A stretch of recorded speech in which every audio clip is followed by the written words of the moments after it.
Thanks for tuning in. Today, we lift the hood on annexation and expose some of the hidden costs that often catch cities by surprise. At first glance, annexation might seem like a quick way to grow a city's tax base and extend services. But it's a bit like buying a car you've never driven. There are problems beneath the surface, things that are immediately apparent. Now, why is this information so important?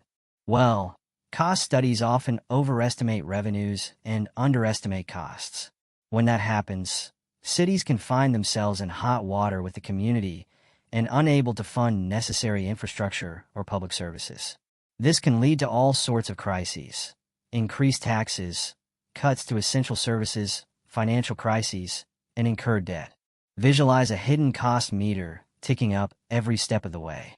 The minute you started considering city annexation, that meter started running. Let's start with initial costs. First, we have staff time and resources. Staff meetings, memos, planning, research, needs assessments, feasibility studies, initial cost studies. All of this takes time, resources, manpower, and whoops, the ever-present lost opportunity costs. In some cases, these initial administrative costs add up to a significant chunk of the total annexation cost. That's often overlooked in initial projections. People rarely consider the costs that were already incurred before they take on a cost study.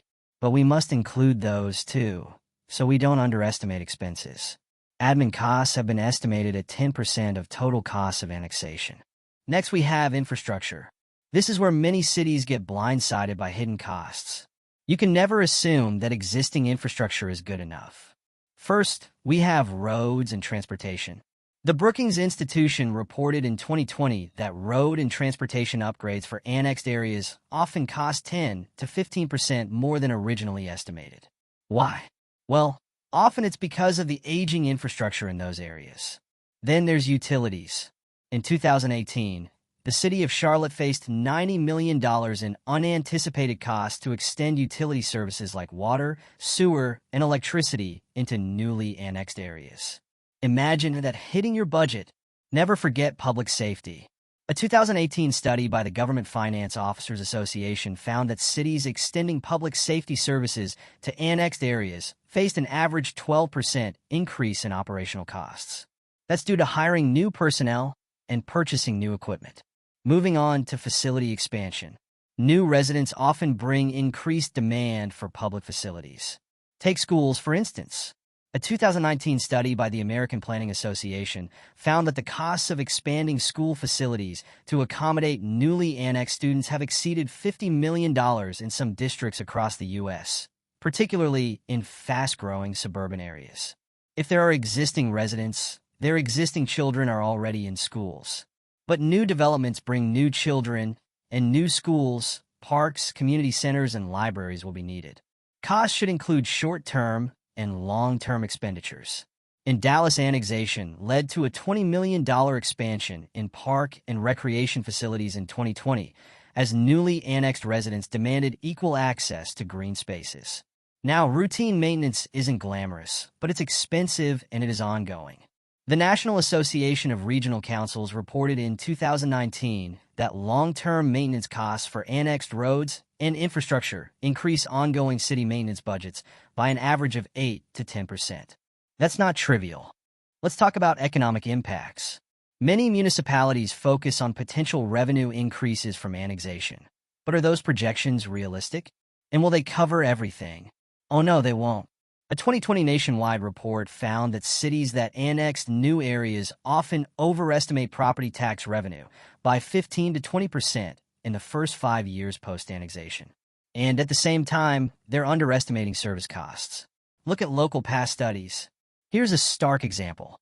A case study of Spokane, Washington revealed that newly annexed areas demanded services at a cost 25% higher than initial estimates, leaving the city at a net financial loss within 3 years. And a university study found it would take Santa Fe 14 years to cover their one-time costs from annexation. What if you just decide to annex and not provide new services? Cha-ching. See section on legal costs. It's crucial to remember that annexation doesn't just affect new areas. It can drain services from your current residents. According to a study by the Pew Charitable Trust in 2018, cities that expanded through annexation experienced a 7% drop in service quality in existing areas due to stretched resources. Existing taxpayers and constituents won't be happy with that. Now let's consider the impact on business.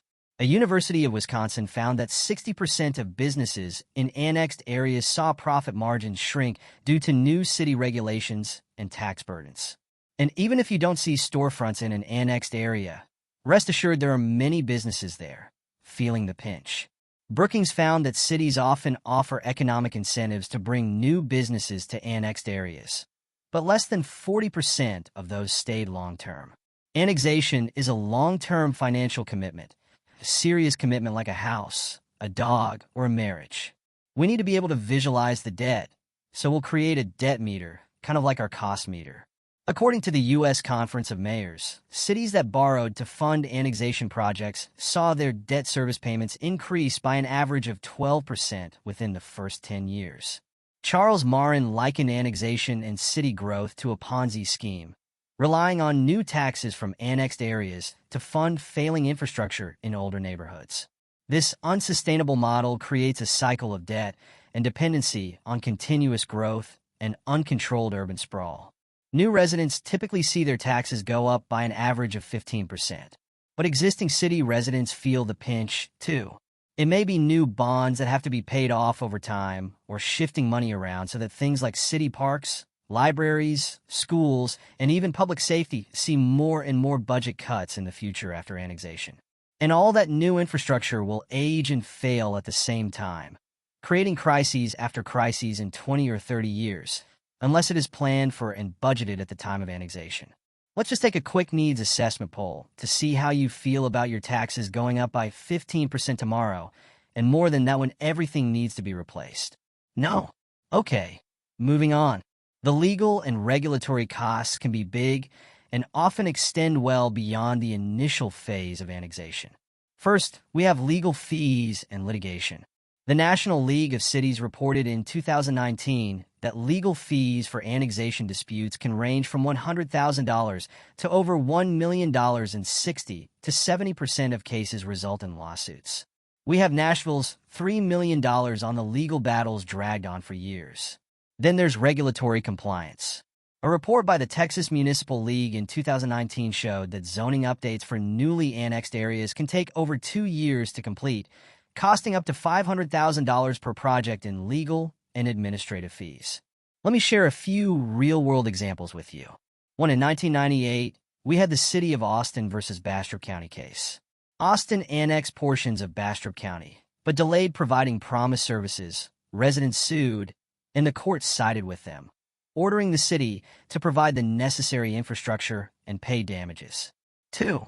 In 2004, the town of Flower Mound, Texas, faced a similar situation. They annexed nearby rural areas, but residents claimed the town didn't meet its obligation to provide necessary road improvements or connect their properties to city water and sewer services. That led to a settlement and a timeline for improving infrastructure. 3. More recently, in 2017, Carrollton, Texas faced a lawsuit after annexing unincorporated areas. Residents claimed the city had failed to provide water and sewer services in a timely manner. The city had to reach a settlement and expedite utility services to avoid further litigation. And the 2008 settlement agreement in Santa Fe, New Mexico, was created to avoid multiple expensive lawsuits over forced annexation. Now, many cities bring in outside help for annexation studies. According to a report by the International City/County Management Association in 2021, cities spend between $200,000 and $1 million on external consultants for annexation feasibility studies. And even after investing in expert opinion, Indianapolis faced unanticipated infrastructure costs that were 25% more than projected. That leads us to contingency planning. No matter how thorough the planning, surprises arise. Legal challenges, delays, or unexpected infrastructure needs are all common. A contingency fund isn't just a safety net, it's a necessity. In conclusion, although annexation might seem like a straightforward way to expand services and increase revenue, the financial reality is far more complex. Forced annexation, in particular, carries significant risks, legal battles higher than expected costs, and puts a strain on city services. In forced annexation, you have angry new city residents with unmet expectations and angry existing citizens who see taxes go up and service quality go down. And everyone blames new development, elected officials, and developers. To make an informed decision about annexation, we must research public opinion, risks, alternatives, and long-term implications, as well as the obvious and hidden possible costs. Remember, the goal isn't to discourage annexation, but to ensure that when cities do annex, they make informed decisions. Thank you for tuning in. Please leave your thoughts in the comment section.